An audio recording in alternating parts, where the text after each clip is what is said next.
प्रभु श्री राम के गुणों की जितनी व्याख्या की जाए कम है। वह बचपन से ही शांत स्वभाव के वीर पुरुष थे। भगवान राम ने मर्यादाओं को हमेशा सर्वोच्च स्थान दिया है, इसलिए उन्हें मर्यादा पुरुषोत्तम राम के नाम से जाना जाता है। भगवान राम पुत्र, भाई, राजा और पति हर रूप में पूर्ण दिखाई देते हैं। रामायण में प्रभु श्री राम के सभी संघर्षों का उल्लेख किया गया है। साथ ही अपने वनवास काल में उन्होंने जिन ऋषि मुनियों से शिक्षा और विद्या ग्रहण की थी उनका भी धार्मिक ग्रंथों में उल्लेख किया गया है।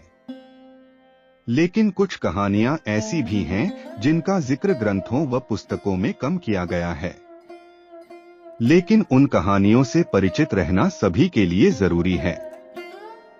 इन्हीं कहानियों में से एक कहानी उस भक्त की जिसके कहने पर भगवान राम एक पैर पर खड़े हो गए थे। आइए उस भक्त के बारे में विस्तार से जान लेते हैं। हम सभी जानते हैं कि कैकेयी ने राजा दशरथ से वचन मांगा था कि वह उनके बेटे भरत को राजगद्दी पर बिठाएं और राम को 14 साल के लिए वनवास भेज दें।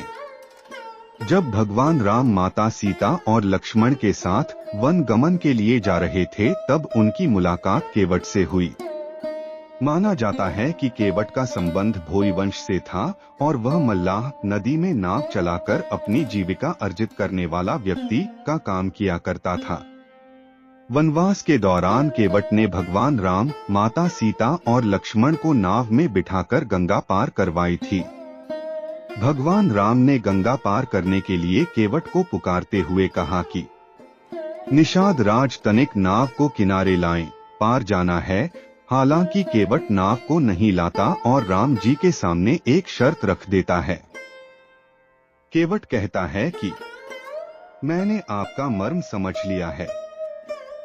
प्रभु, आपके पैरों की धूल किसी जड़ी बूटी से कम नहीं है, इसलिए आपको नाव पर बैठने से पहले अपने पांव धुलवाने होंगे, तभी वह नाव पर चढ़ने देगा। केवट की क्या मंशा है भगवान राम समझ जाते हैं और वह इस बात के लिए तैयार हो जाते हैं। हालांकि केवट के इस बर्ताव से लक्ष्मण को क्रोध आ जाता है और वे अपना धनुष उठा लेते हैं।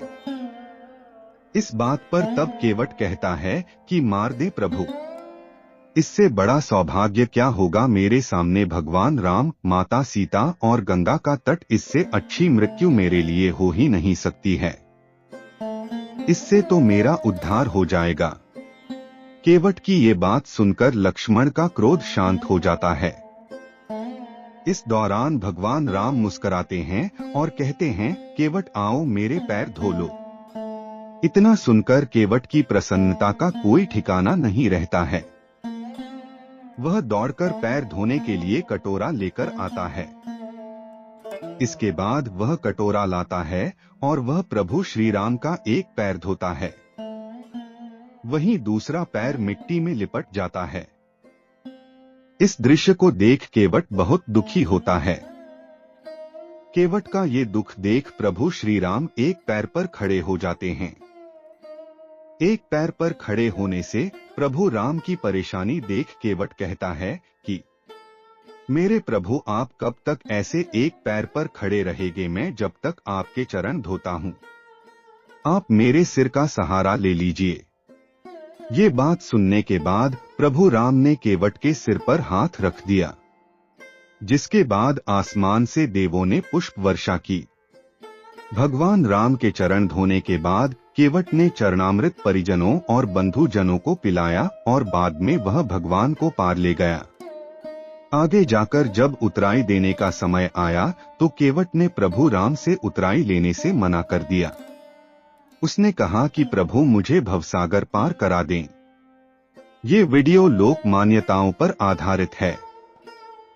इस वीडियो में शामिल सूचना और तथ्यों की सटीकता, संपूर्णता के लिए मेरा चैनल मिथोलॉजी टॉक्स उत्तरदायी नहीं है।